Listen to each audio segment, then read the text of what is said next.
Good morning, everybody. It is Wednesday, May the 12th, and we have 17 days of available homes, condos, single-family homes, and townhomes. We have 2,080 single-family homes, which is not a lot, but we're maintaining that 17-day inventory, so we can't complain.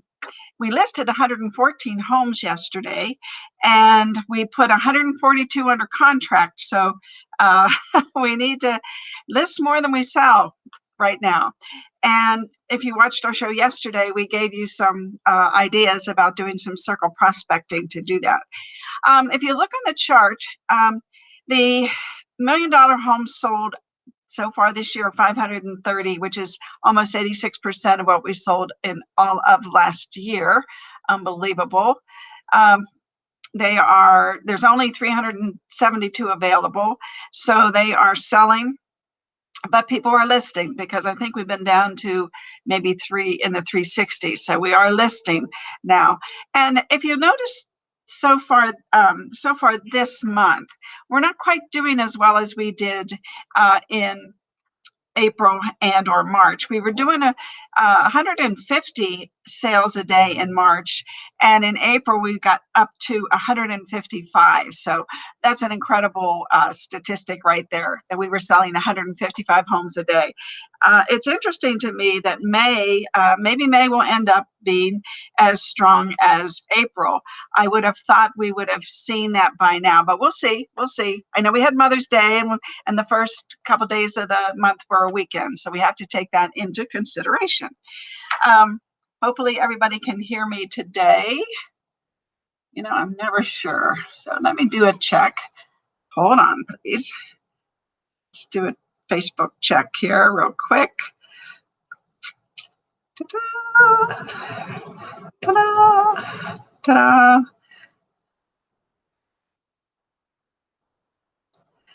Okay, let's see. Can you hear me? Ta-da! Yes, you can hear me. Well, sometimes when I don't have Kane or I don't have Jimmy, I just don't know.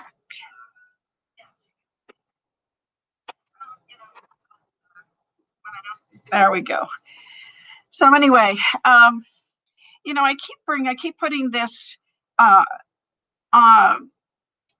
value, the gain and the value on this stat, because and today it's very generic. So if you wanted to download it and hand it out to people, you can do that, because it's incredible. And we see our people are property owners who we manage properties.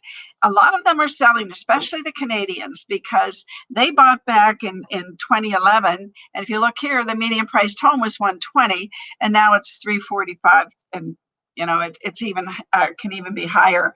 But the median price home is affording them a lot of equity, depending on how much they put down and whatever. Good morning. I think that might be Frank. Good morning. So, and I encourage you to show people this, because especially sellers, especially buyers, and the sellers have equity that they can take out and purchase another home or a new home and use that equity that they've gained, because prices are at an all-time high. And interest rates are at an all-time low. So the persuasion should be there. Interest rates are going to go up. Prices may level off. And if they level off, which I think they will, what's going to happen? They're not going to have as much leverage, because you buy the payment, not the price. So if they wait and the interest rates go up, which they will, they're not going to get as much bang for their buck, so to speak. So if you can give them some scenarios, I think that would be really helpful. So that's our stats for today. One of the things that I wanted to run by you all today, in case you didn't know, let me go to my phone and pull up the RJ here.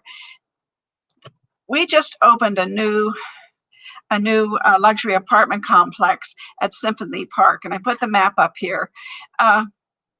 there's a lot going on down in this area. And Carolyn Goodman and Commissioner William McCurdy took part in the ribbon cutting ceremony yesterday at Park Haven. And it's quite the place. It's 290 units, and it was developed by Aspen Heights Partners, and it's located right here where the red is, right there. At the City Parkway, and it offers 17 different layouts. Wow. Allowing for future residents to tailor and personalize their home to their needs. Symphony Park, as you see here, Symphony Park is home to the Smith Center, the Discovery Children's Museum, and the Cleveland Ruvo Center, which is that odd-shaped building. And John and I have been in that building, and it's interesting how the inside is a little curved, but it all works. And anyway, this site has seen significant investment, including openings of the new Expo Center, the park's first residential development, and 2 parking garages. So, there's been other projects that were approved located in that same epicenter, which I say epicenter because they're saying that this is going to be the epicenter of culture and medicine in Las Vegas. And young professionals, empty nesters, retirees can live in close proximity to the arts district and the booming nightlife. And blooming. And so the official move-in date at the complex is Saturday. So in case you have people asking about it, if you go to the RJ today, if you have it on your phone, I have it on my phone. So, I get the alerts, and I got this alert, and I thought, well, we'll alert the media. We'll alert the agents to this. Luxury apartment complex. Pretty nice. Doesn't give the details of the pricing and so on, so you might want to maybe Google it and find out. So that's what's new in Vegas. And let's see here. What do I want to talk to you about today? So Monday and yesterday, we talked about, how we can find homes for our buyers and get listings. So with the circle prospecting. And this is a letter that we did months ago, which says, "Dear homeowner, I'm currently working with a buyer who's been unable to find a home in your area. Your home has many of the features my buyer finds desirable. And if you have any interest in selling your home, I would be more than happy to arrange a one-party showing of your property. Please contact me." So I took that letter and I created my own letter, what I think it should look like. It won't have the B up there. But anyway, and it's a Word document I created, and I'm going to put it in the group so that you can modify it and maybe follow along with it yourself. And I did first of all, I made it more professional looking.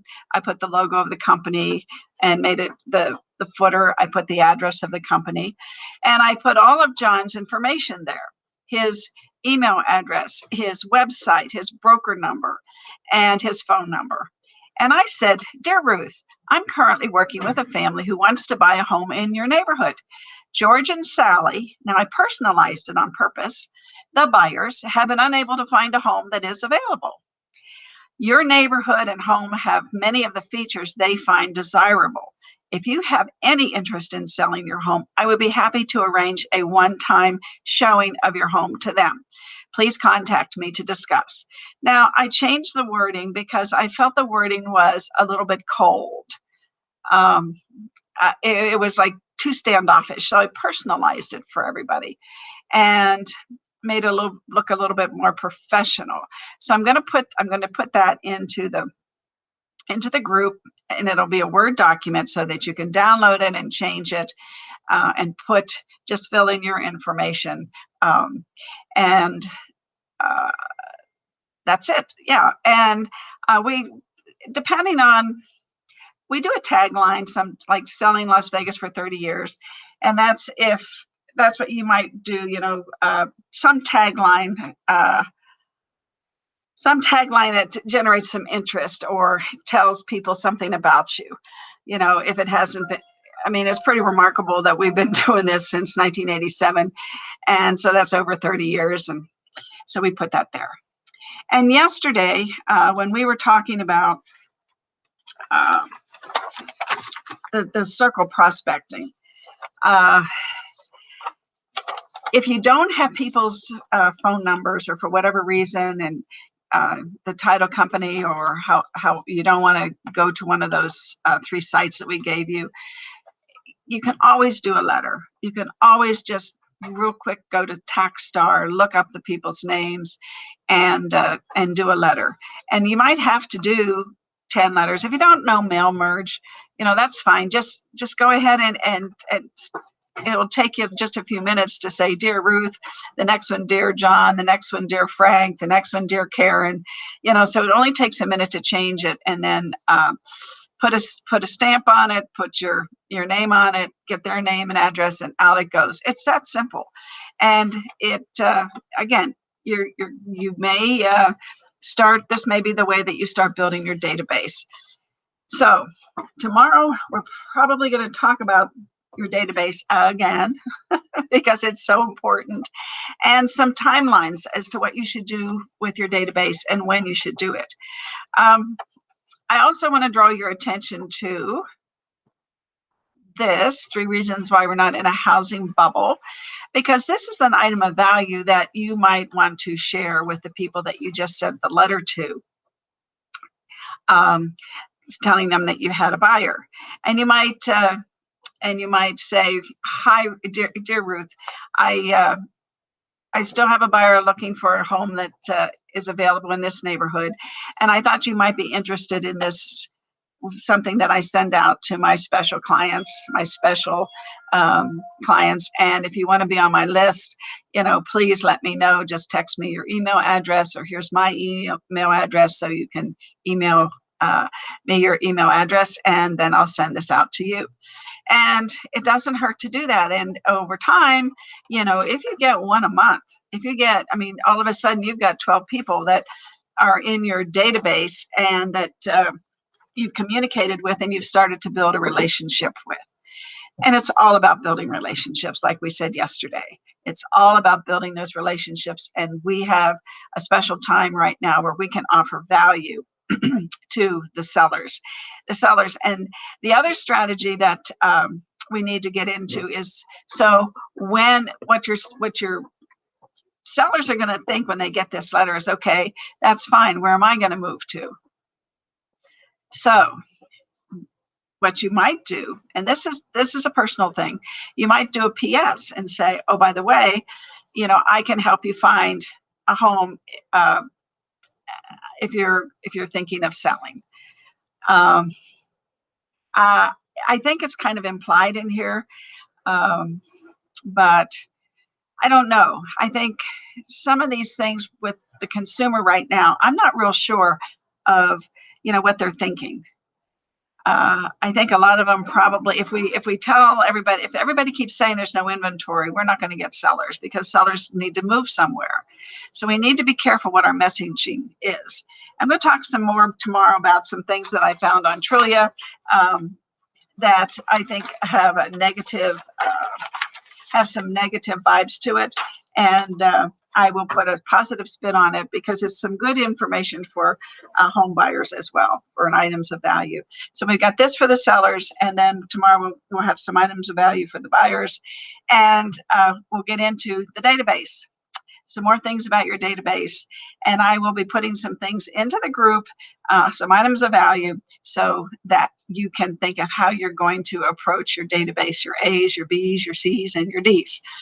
I always say D's are for delete. So if you haven't heard from certain people for so long, or they've already told you they're not going to refer you, you need to delete them. Everybody, I love you. Have a great day. Jimmy will be here tomorrow with me. This is short and sweet today. So you all go out there and list some homes. Yes, list some homes.